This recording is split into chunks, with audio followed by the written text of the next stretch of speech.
Bonjour et bienvenue dans Fragment d'Histoire. Aujourd'hui, nous allons parler de la formation des pilotes américains pendant la Deuxième Guerre mondiale. Au début de leur formation, les pilotes vont être amenés dans des sortes d'écoles où ils vont apprendre la météorologie, les maths. Ainsi, on va pouvoir dissocier qui va être pilote, bombardier ou navigateur. La deuxième partie de leur formation se passe soit en école privée sous contrat avec l'armée, soit en école militaire. Ces écoles privées vont devoir former 102 000 aviateurs en un an. Au fur et à mesure de la guerre, ces chiffres vont baisser, engendrant la fermeture de nombreuses écoles pour que l'armée reste en interne sur cette formation.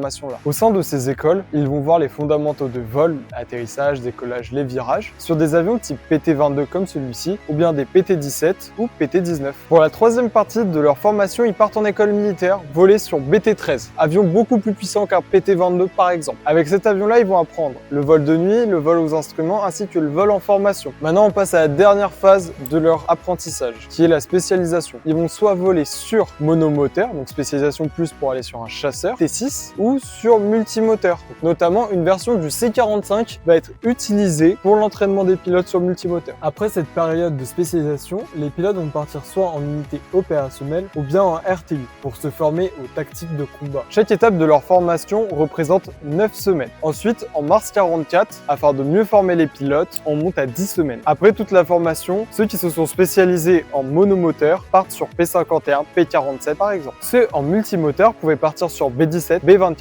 B26. Merci d'avoir regardé cette vidéo, on se retrouve la semaine prochaine pour un nouveau fragment d'histoire.